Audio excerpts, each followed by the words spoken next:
gracious hosts, unique lodging, and tasty cuisine. New Mexico bed and breakfasts are New Mexico true. Our innkeepers are as special as New Mexico, and we're sharing their stories. Read about them and plan your trip at nmbba.org.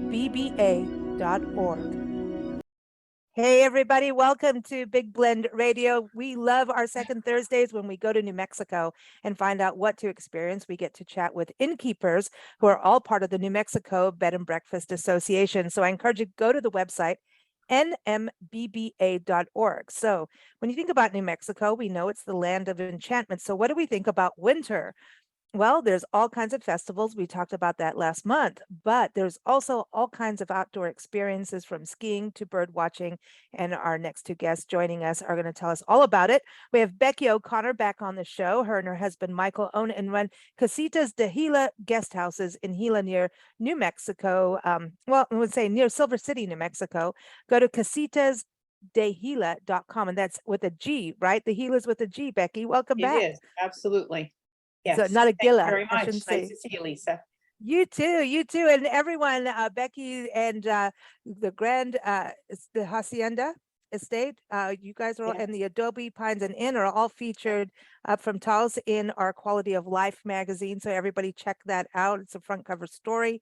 Also, our latest issue of Eat, Drink, Be Merry magazine also covers the food and flavors of New Mexico. So we're getting so many good conversations with you guys. You innkeepers are amazing at knowing everything in the area of what people can see and do and experience in New Mexico. So we're also going to go to Santa Fe. Ryan Miller is back on the show. He is one of the owners of the Bobcat Inn, and his family run that. And it's an Adobe Pueblo style destination in Santa Fe. So go to bobcatin.com. So how are you, Ryan? I'm doing great. Thanks for having me back on the show. Hey, how many Bobcat have you seen recently? Actually, we had a Bobcat out in front of our 62 short bed that's right on the other side of the parking lot this past weekend. So but it moved quicker than we could get a picture, but it would have been a perfect picture. And it was sitting right next to the short bed and ran to get my phone or a camera, and it disappeared as quickly as it appeared. So wow. I follow the wildlife refuges on Facebook. I mean, it's terrible. If you ever get a hold of my phone or anything, you'll just see one Facebook group and after another of wildlife refuges and Bosque del Apache. Am I saying this right, Becky? Because that's not too far from you, right? Yeah, the Bosque. A photographer, she was out there and she got a photo of a mountain lion, which I thought cool. was, how cool is that to be able to see a mountain lion? Because they're so reclusive, it's They are. They don't want to be seen. They don't want you seen. All right. Yeah. They're always hidden off. And Becky, I want to go where you are. I think everyone knows Santa Fe is, it's an icon of the state and also a capital city of New Mexico. But Becky, where you are in Gila, you're near the Gila cliff dwellings, right? And the Gila wilderness is your backyard. It is, absolutely. We're on the western side of the Gila. And the fact of the matter is that nobody is near the Gila cliff dwellings because they're an hour and a half north of Silver City. They are a day trip. But all of our guests end up going there at some point, first trip here, second trip here. Everybody goes and sees them. They're great things. They're small cliff dwellings and you can walk right through them, which is wonderful. It's actually rare to be able to do that in the cliff dwellings that we've been to. That's a rare, it's a privilege to go, and it's a nice walk up. But to me, what blows my mind is like you go through, there's that, running creek, and to learn about how the indigenous people lived and how they lived up there and then farmed even way on the top and then at the bottom. Could you imagine how much work it was to live in those cliff dwellings, how much work they went through? They were fit, man. They were fit. Yes, they were. And thankfully they didn't have all of the electronics to, interfere with all the work they had to do. Right. They just worked. Yeah. I want to say happy birthday to the cliff dwellings too. The Gila Cliff Dwelling celebrates 100 years this year, and it's actually one of the very first national monuments in our country, which is pretty amazing. That's amazing. Absolutely. Just to think. Yeah. So everyone's got to go there. And then when Ryan, in your area, you have Bandelier National Monument behind you, right? That, no, not you in the picture now. That's, you're at the end. But I'm talking about Bandelier, the National Monument. That's another, I mean, you can go into the dwellings there a little bit. That's a Yeah, whole different thing. you can actually climb the ladders and go into dwellings, and we get to hear all the stories about how some people sat it out, some people went and did it, some people get up halfway, and some actually make it up there and they don't know how they're going to make it back down, but they absolutely love Bandelier. The National Monument is just beautiful, and it's definitely worthwhile. They're actually going to be doing some construction there very soon, but it should be short-lived and back up and opened pretty quickly. So I loved it. I actually, well, you know what? You do go up in some of those areas and you do get a little bit, ooh, like, yeah, there's a little like, ooh, how did they do this? You know, but it yeah. is, it's magical, but it's so ancient. That's what it's just like, wow, And you know. we have a small cliff dwelling about 20 minutes from here, actually right near the Santa Fe airport. There's another set of cliff dwellings there that aren't quite as extensive as Bandelier, but they're just outside of town. Are they accessible? Yes, they're accessible. You can sit down, you can park and go up and walk to them. You can't go into them. They're fenced off, but it's still so cool that you can go there. You know, if you don't have time to go to Bandelier and don't have a half day or a day to spend going to Bandelier. Do they have a name? Nice, quick one. Are Poi Cliff Dwellings. Okay. Oh yeah. Yeah. Yeah. Yeah. They're on the way there. We went out there, and Yeah. they have a cultural center that's really interesting to go to as well. Yes. If I'm thinking the same place. Am I thinking the right place? I think I believe so. I'm just a there's little a foggy cultural today. center. Yeah. It's really fascinating. Yeah, the cliff dwellings are just beautiful, and they're just fun to go see how people did it back then. You know, if we had to do it nowadays, I don't think we could ever with the people we have now in the world, I don't think we could do all that. They're so soft. We're soft. Yeah, we're too soft. But they really lived with nature, and that's, you know, what we're talking about is getting outdoors. And I think this is the beauty of the Southwest and New Mexico is it's not, you know, get outside and experience the outdoors. Just get a good jacket. It's, you know, like the Swiss always say, you know, just like in Sweden, just have good clothes. That's all you need is, you know, to be warm. But is Bandelier open in the winter? I was wondering about that. Yeah, yes, it is. They don't run the buses, the shuttles that go to the parking lots, but yes, it is open and you can go up there. You know, we see less people going up there from our end, you know, but people do go up there because they might only come in the winter. Some people love New Mexico in the winter and they just spend time out here. It's kind of interesting. One little tidbit here. I see so many Alaska plates in the middle of winter, and you're thinking, well, why? Well, because it's freaking freezing where they are. Alaska.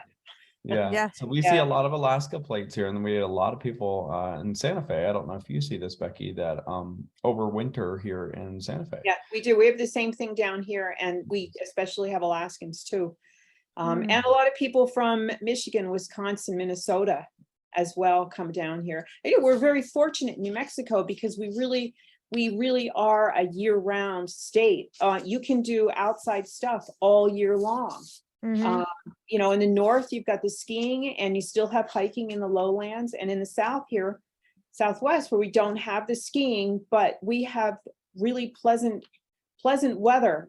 Generally daytime temperatures in the 50s, as long as the sun is shining. It's great for being outside. Just great. What about birding in winter? Because I always find that fascinating where we are. Like, you know, you're talking about Wisconsin. We did a Wisconsin winter for a month, and I'm coming down to you. I'm not doing that again. I don't want to shovel. No, you know about like Ryan knows. I said, you're looking at 50 degrees in the 50s during the daytime. It's perfect for that. Yeah.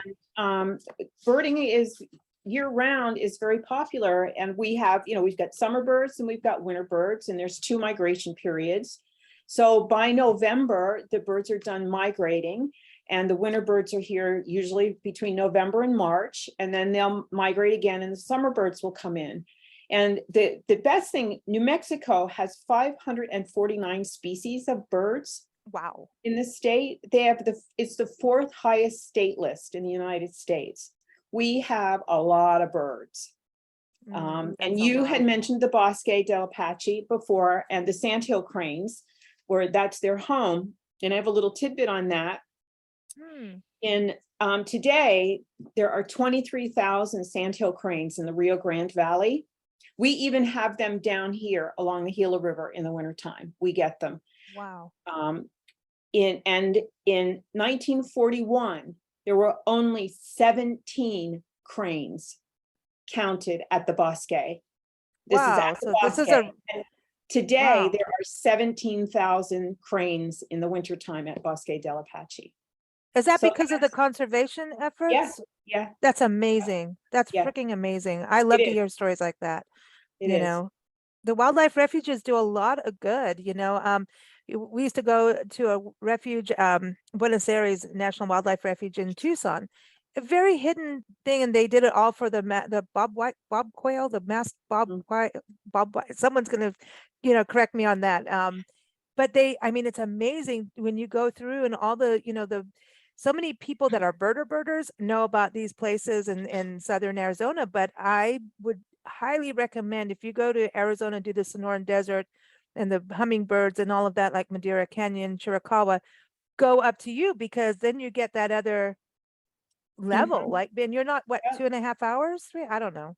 Like, Yeah, it's just a few hours into about maybe 3 hours into Arizona and down in the Chiricahuas. And we get in the wintertime and in the summertime, we get a lot of birders who do both places. They do Southwest New Mexico, and then they go down into southeastern Arizona. mm, And because the birds, each area has different birds, yeah, it's a good time of year especially to do it. during migration. Yeah. In Yeah. Santa Fe, you have amazing birds too. I think, we went through a whole bunch of different areas like Bandelier, and it was amazing bird life there. But I believe you also have like an Audubon Center and nature preserve that we missed, which, I'm bummed now. We have to go back. So Yeah, we have the Audubon Preserve. It's right at the end of Canyon Road. I send a lot of people up there for hikes, especially in the warmer times of the year. It's a nice, easy hike.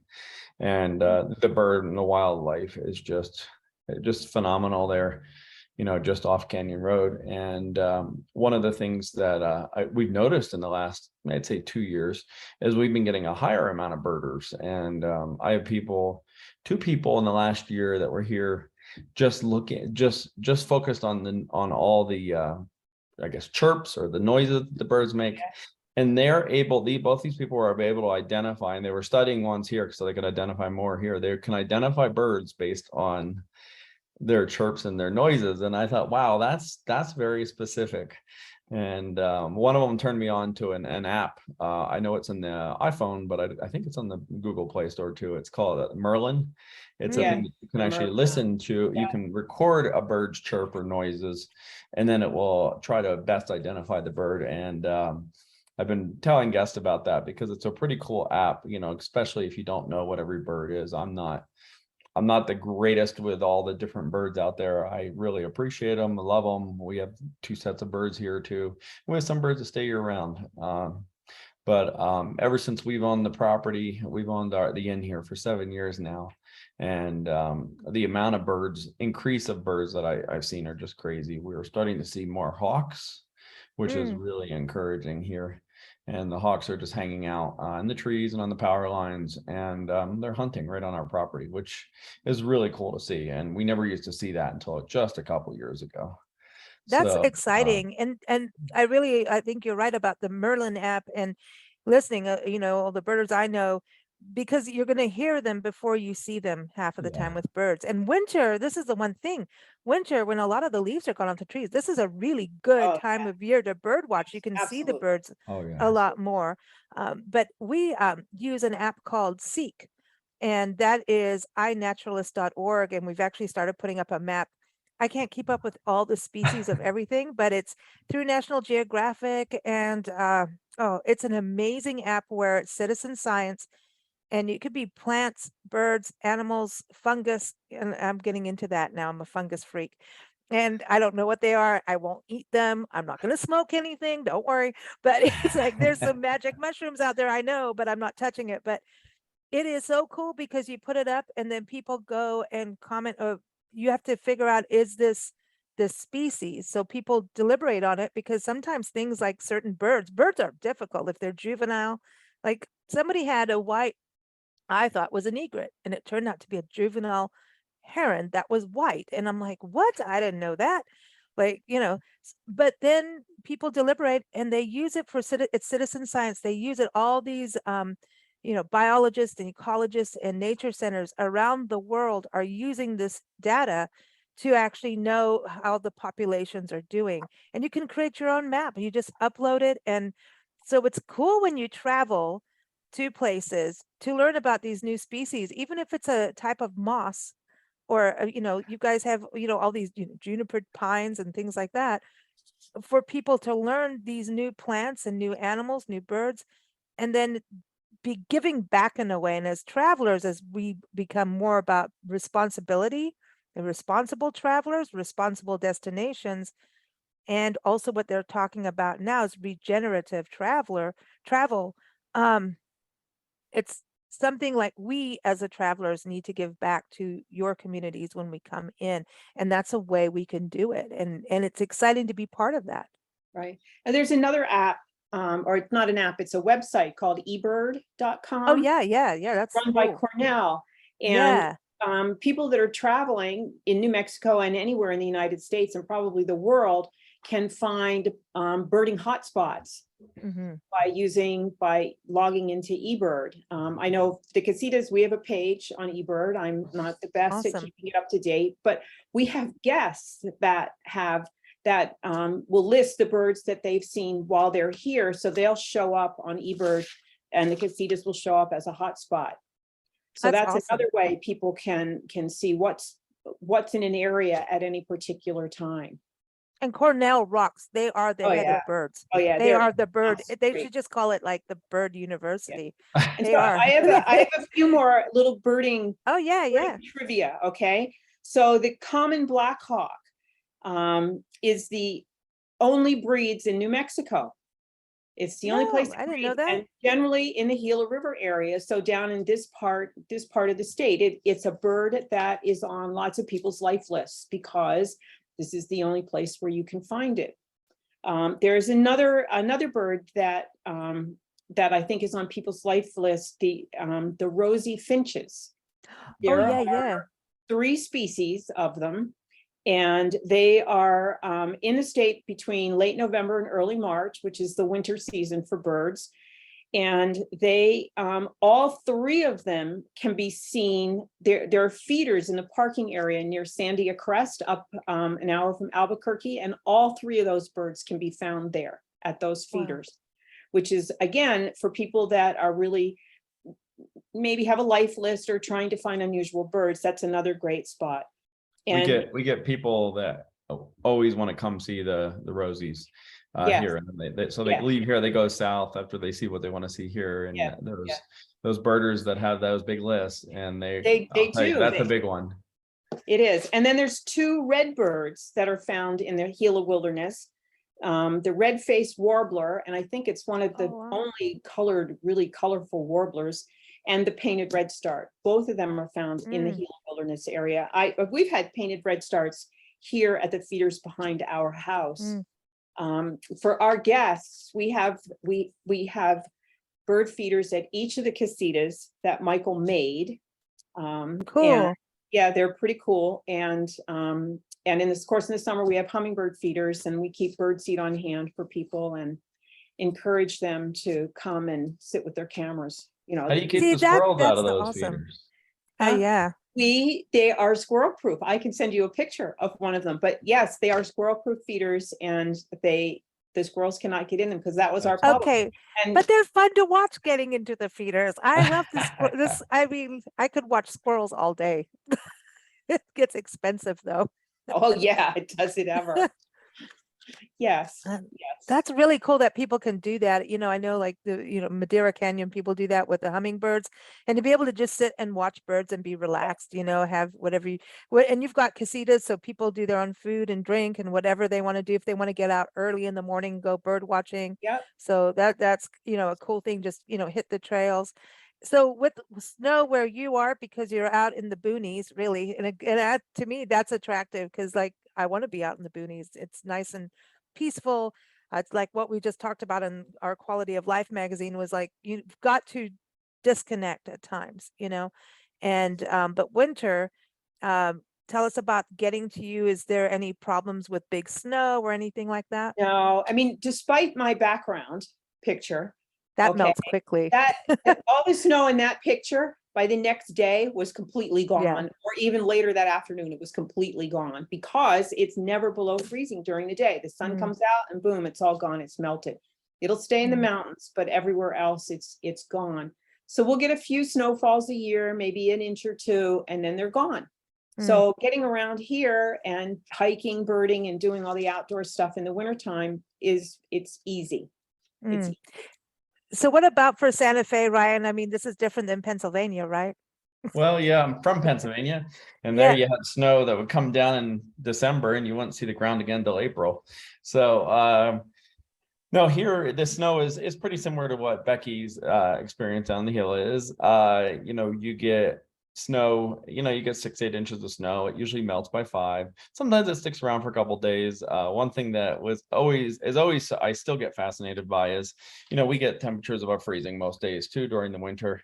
And we'll have a few weeks where it's below freezing for a couple weeks here and there. But it just amazes me that snow will stay in places of shade or on north sides of buildings for the whole winter. And it'll be 60 degrees in March, and then you go and look at the north side of a building and there's a pile of snow there, and that's always kind of amazed me. But I always say, New Mexico is cool. We're a 4-season state. You can go up north and you can ski. You can go have your lunch in Santa Fe. You can go to do something in Albuquerque, and you can end up in the Gila by the end of the day, and it's still pretty warm. It's warm, so you could have 4 seasons right here and never have to leave the state, which is so cool. And snow usually doesn't stop anybody from getting anywhere here, unless you're going somewhere first thing in the morning and it snowed overnight. But by noon, it's usually pretty passable It's pretty everywhere, too. I mean, the and it's snow beautiful. and both of Yeah. your properties with the snow, it's got to be just so magical to see. It is. It's You know? beautiful when it snows, and then it's beautiful when it's gone. Yeah. See, And it I know doesn't that's the beauty of it, Like I it did not doesn't linger understand around. when You we don't got to have that Wisconsin. No. dirty snow in the parking lot. You don't have that dirty snow along the roads. It's just beautiful that it goes away. And then Or it's iced over doggy pee. I'm just saying. I learned about that because it really does. I mean, Frank Zappa was right. Watch out where the Huskies go. That's really, I learned about that hardcore snow, and I'm like, really, the Southwest, I thought, oh, that's some snow. No. Up north, everybody needs to come and see you because it's just so much. It's a magic time. So when you talk about going around, what about going up to the state forest, Santa Fe National Forest? That is beautiful all the way up there. We saw where the ski area is, but it was summer when we went, and we just wanted to hike all day long. God, it's gorgeous. It's like suddenly you're in the Alpine. It's like an Alpine wonderland, like in your backyard. I mean, it's like 15 minutes from downtown. So yeah, I mean it is real close. Right, and what you see right here behind me is supposedly the southernmost named peak in the Rocky Mountain system. It's called Oh. Shaggy Peak. So that's part of the Sangre de Cristos right there. And but you can go up, I mean, and not just skiing, you can snowshoe. There's places to do snow tubing. There's people that go snowmobiling if you're more into the power sports. So there's tons of stuff. I have friends and guests who go cross country skiing, and they love it. But we have the standard downhill skiing, just like a lot of parts of the country. And the nice thing about Santa Fe is, it's fluffy. It's not like back east where you're ice skiing and you're going down a hill and it's going to be totally ice all the way. It's all powder. It's beautiful. It's like the powder that we're all used to out in the West here. So, and we have about 9 main ski areas in the state. So there's different ski areas for different abilities, different budget levels. Some of the ski areas are owned by national organizations, and a lot of them are still owned independently here in the state. So it's kind of nice. nice to see that. What about horse riding and getting out on a trail? Is there horse riding in either of your areas? Yeah, we've got a couple of people around here who do riding. The one we recommend, one Wolf Horse Outfitters. Oh, I know him. He was yeah. on our show years ago. Yeah. Yeah, he's an Apache Indian, and he's great to go out riding with because he's got tons of stories and stuff. Yeah, he And does. beautiful riding. Yeah. Yeah. Yeah, he was on our show years ago, and I'm like, dude, we need to turn around and come back to Silver City because the history, and he was fascinating in just explaining also the Native American culture and Yeah. understanding the plants, and even talking about how not to always go on the same trail. Like I really actually got so much of an environmental lesson from him, just Yeah, from he's understanding the very way the good. Native indigenous people lived. And I mean, they coexisted with nature like no other, they really, in this country, it's amazing to me. But and so horse riding in Santa Fe, Oh, yeah. Santa Fe's, there's just so many ranches here that we have several horseback riding outfits in the area. One of the bigger ones called Broken Saddle, and they do an amazing job. And until I moved out here, I was like, well, why are you horse riding in the winter? But then I realized how warm it was in the winter, and you can horse ride in the winter. Oh, that's And- cool. Yeah, so it's and people go out trail riding in the winter. We get people that bring their horses. We're actually about 10 minutes from a bunch of ranches where people will board their horses for a week. They'll come out, they'll do training. They do training all winter long. And some of these places have indoor arenas. Some of them just go out on trails. They have outdoor arenas and outdoor trails. And it's just, that amazes me. And like, when you're up on the horse and you're in the bright sun, you probably don't even need much of a jacket. And Wow. that's the thing that always amazes me is, you can be out in January here in Santa Fe or February, and from like 11 till 2 or 3 in the afternoon, you don't need a jacket sometimes, Right. which No, it's great. Yeah. it's, Yeah. and but you look up in the mountains and you're only like 2 miles away and there's snow in the mountains. It's just kind of it's always been an interesting fascination of mine in the winter time. So. I think I it's really neat going on the winter- trail, just Winter getting in New out. Mexico is wonderful. It really is. It's the best. And when you see the yuccas, I mean, there's architectural detail from the plants to me in winter that is a beauty like no other. And I mean, I just think of like even Silver City going out to Pinos Altos and just, is it Pinos Altos or Tres Pinos? Now I'm getting it. Yeah, Pinos Altos. Yeah. Oh, okay, I've got it right then. Okay. Yeah, Tres Pinos is in Texas. Sorry about that. That's a winery. Funny how I remember wineries. but going out and seeing the pines, because I think that's something that people also don't expect about New Mexico. Or, it's the same thing Arizona. We used to really battle of trying to explain to people there's so much biodiversity, and you will get trees and you do get shade, and there are rivers, and in spring, as I recall, like the Gila River will start up. If you have, and so that's another thing for people to think of as that shoulder time to go out. Mm-hmm. Yeah. Yeah. And winter down here, winter is over. It's over by March, the beginning of March. Generally, the odds of getting any kind of snow after the beginning of March are slim. The days are getting longer. The daytime temperatures are wonderful. March, April, wonderful for being outdoors here. Especially for bird watching. Good birding. Yeah. And wildflowers, depending on where, and that can go all the way through June, July. Your summers too are, it's just beautiful, people. Just go. Yep. Ryan, for you, you've got water in your backyard too. Yeah, spring and fall are my favorite in New Mexico. And spring, I love winter, but spring, especially that early spring and that late fall where you got the crispness in the air, but it's still warm. We do have water. Actually, we've had a very fortunate year since about middle of June. We've been getting tons of water. We just had 2 days straight of rain, which we went up to the beginning of June of having the driest year on record, and now we have the wettest year on record in especially in the Santa Fe area. The Santa Fe River is actually rolling right now very nicely. It's not just the trickle that it can be sometimes, especially towards this time of year, but it is beautiful right now. And I don't know about you, Becky, have you been seeing a lot of rain this year? We've probably had 18 inches since the beginning of June. We're only halfway through October and we've already had almost 4 inches this month. It's just, I'm about done with the rain.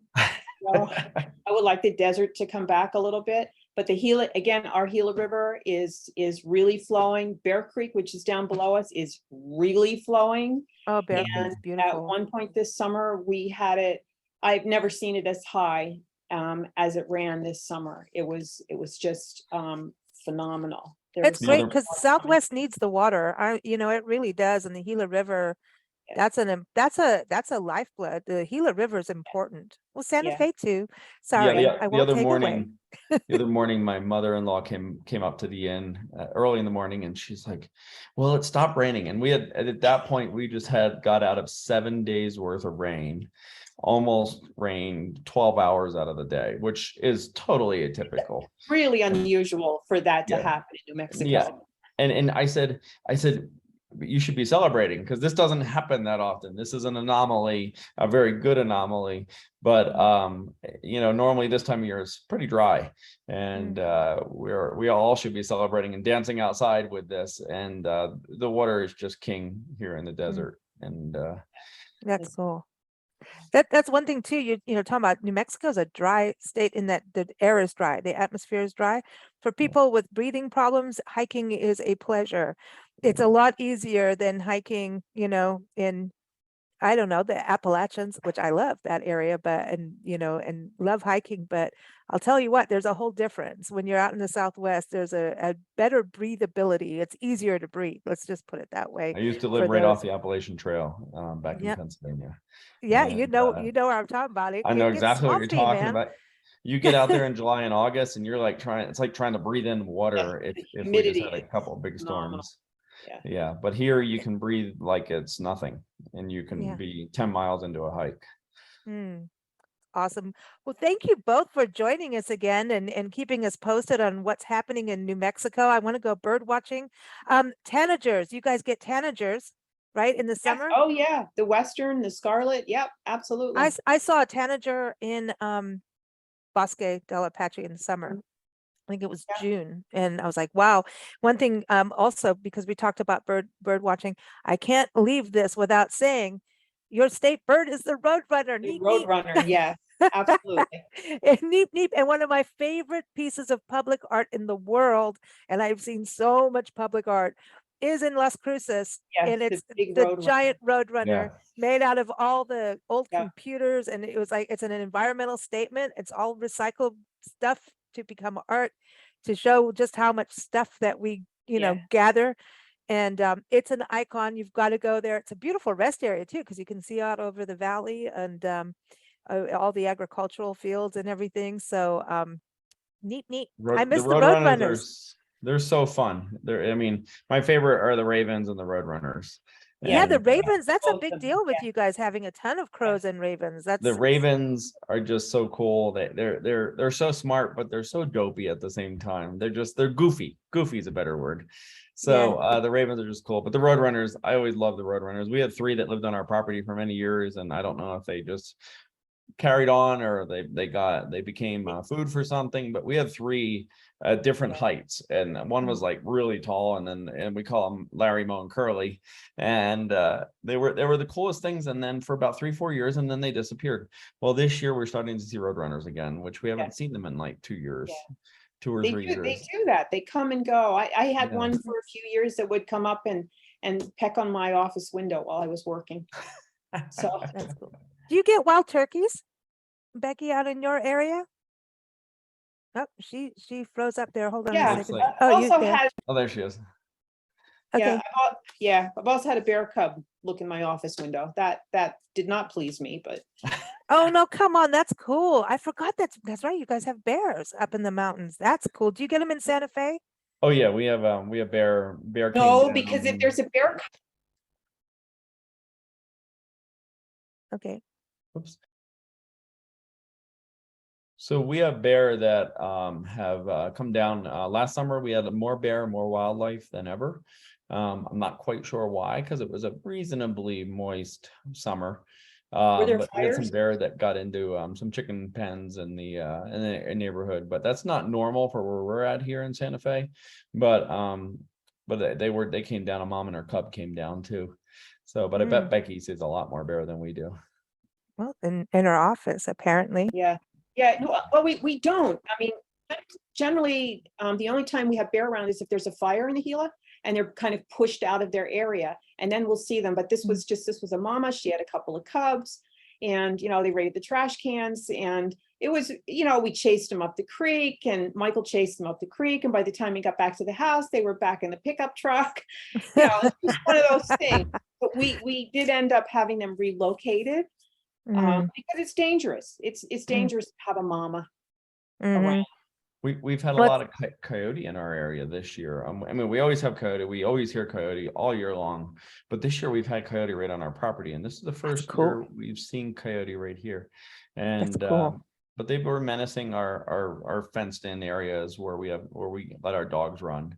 And but the coyote, you know, they're kind of creepy, cool animals. You know, They're you the stare at them in the tricksters. eye.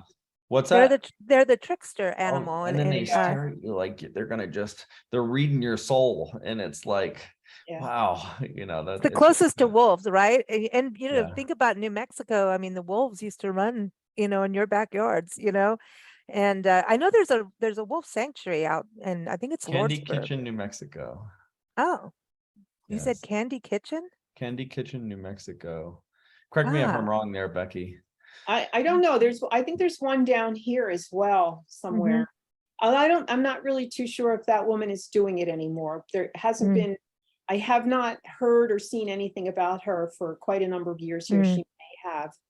So there's she an may- amazing property right near us. It's about 5 minutes away from us. It's now housed as a nonprofit, but it was the Ernest Thompson Seton Estate. And he's one of the founders of the Audubon Society and founders of the Boy Scouts and everything. But he was actually called out to New Mexico many years ago by ranchers to get rid of the wolves. And he was one of those hunters turned conservators, and he started all these amazing organizations, the Audubon Society, the Boy Scouts. There was one lesser known Boy Scout version of the Boy Scouts, the Woodchuck Society. And he started these for conservation reasons to keep wolves. And he only killed one wolf, and he felt horrible for it. So that's why he made it his life's mission to do that. And that castle, the ruins from the castle are 5 minutes from here. And it's kind of neat. And our property used to be part of his property going back many, many years ago. Wow. And, it was he did this, and then he really pushed conservatorship across the Southwest, and and with mostly wolves, but other animals. And he was an artist too. They house all of his collection of all the wildlife. He did a lot of wildlife photography, or not photography, wildlife drawing. That would have been a little too early for that. Yeah, like John Yeah. Audubon did that too. I mean, really Yes. good. And I think, you know, we're talking about birding. There's like the Sibley's Guide to me is still one of the Bibles of birding. But when you think where Becky is, that's the Aldo Leopold region. I mean, and that's who started the wilderness. I mean, that's Yeah. how you Yeah. ended up with the wilderness area too. It was him. Yeah. Yeah, you got Matt and Teddy Roosevelt. Gila Cliff Dwellings came because of Yeah. Teddy Roosevelt too. I mean, talk about the hunter turning into, you know, a steward of the land. Yeah. He was one of the last of the great white hunter kind of thing, you know. But when you go to New Mexico, yeah, go ahead. Geronimo's birthplace is up by the Mhm. Gila Cliff Dwellings as well. It is. And well, the history of Geronimo through that whole region, and like into Chiricahua and the stronghold, Cochise stronghold, all the way. I mean, the history is, I get goosebumps over the history that your area has, and you can't talk about the history without the nature, and you can't talk about the nature without the history. They're one, they really are. So it's amazing. Well, everyone, you just got to go to the land of enchantment. And when you stay at a bed and breakfast, like you're hearing, everyone knows about their terrain, they know their area and can hook you up with what you should see and do. So go to casitasdegila.com, and that's Gila. So casitasdegila.com, also bobcatin.com for Santa Fe. But the best website too for all the New Mexico Bed and Breakfast Association B&Bs, you can go to nmbba.org. And when you go on the website, which is really cool, you can go by, look at the map. You can look at the type of place you want to go to. You can look at by distance. It's really cool. So definitely that website is a good tool to have when you're planning your trip to New Mexico, whether you're driving through or staying. And if you go, plan a month. Just plan a month. There's a lot to see and do, and you'll still never see it all in a month for sure. So go check it out. And of course, stay tuned with us here at bigblendradio.com. Every second Thursday, we talk about New Mexico. Thank you both for joining us. Oh, thank you, Lisa, for having us. Yes, Thank you very much. Good to see you again, Becky. Good to see you too, Ryan. Yep. Gracious hosts, unique lodging, and tasty cuisine. New Mexico bed and breakfasts are New Mexico true. Our innkeepers are as special as New Mexico, and we're sharing their stories. Read about them and plan your trip at nmbba.org.